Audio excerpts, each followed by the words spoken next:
I taught a course one time at a college, and I said, Pelagius is a heretic, and everybody got upset with me.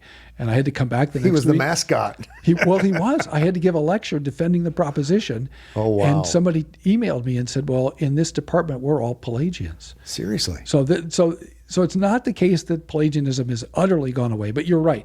Most of the time what you run into, and historically and in our time, is semi-Pelagianism. And the semi-Pelagians essentially say, well, yes, in Adam's fall, we all sinned, but you're not so sinful that you can't do your part.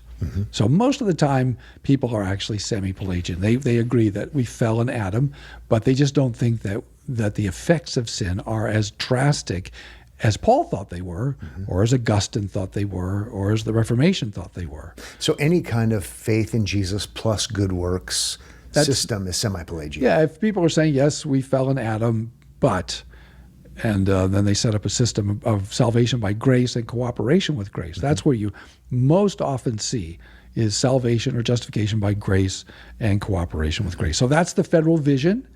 Right, those guys teach, salvation and justification by grace and cooperation with grace. Rome teaches that. Now the hardcore old school Wesleyans and the Nazarenes tend actually to be Pelagian.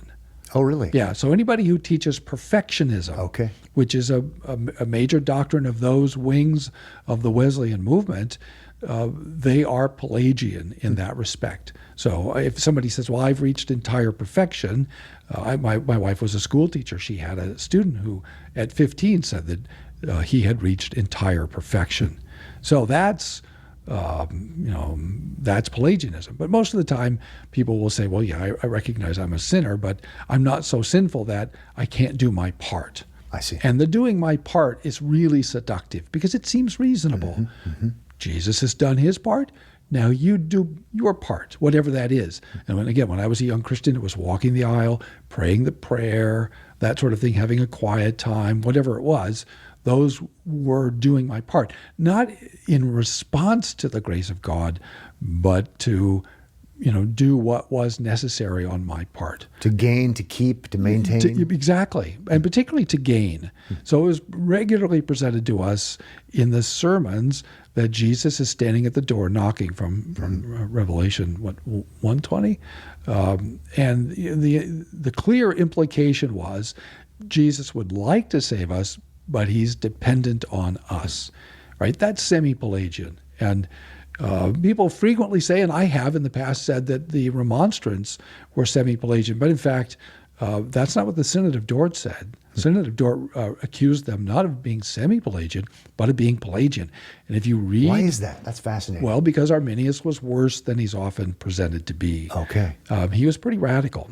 Arminius said that God has set up a system whereby if you meet the terms of the covenant, right, by doing what is within you, which really going back to 14th and 15th century Franciscan theologians, then you will be saved. So God hasn't actually, as Bob Godfrey once said, for Arminius and for the Remonstrants, God hasn't elected persons as much as he's elected conditions. And if you meet the conditions, then you're good. And the assumption is you can do that. I literally had in my notes, was Dort responding to a form of semi-Pelagianism? No, I used to think that it was, but it was actually, I think, in their minds, responding to actual Pelagianism. So that's a somewhat...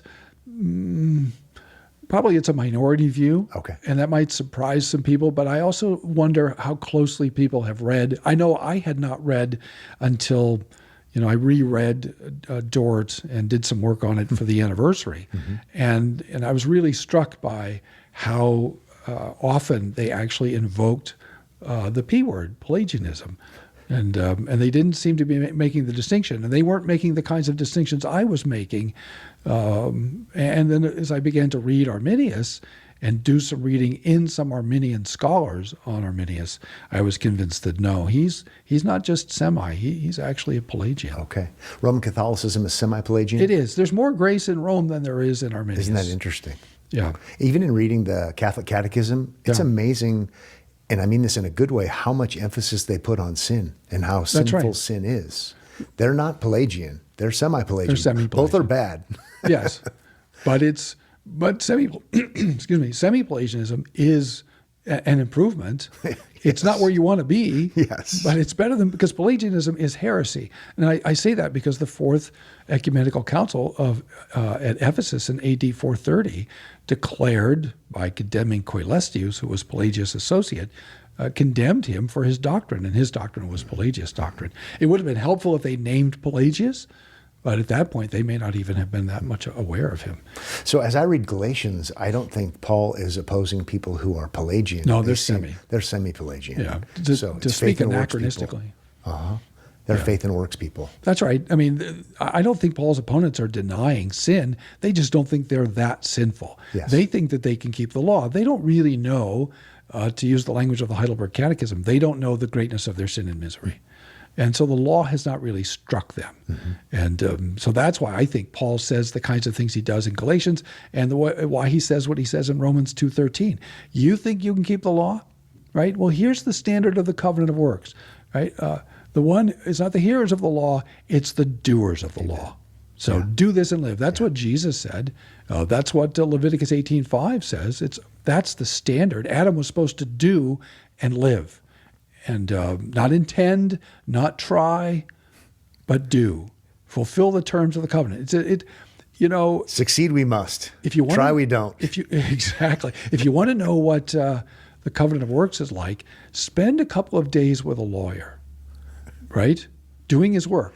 You just told me the other day that, attorneys, they love the covenant of works. That's what they do all day, every day. That's the law. All law is a covenant of works, right?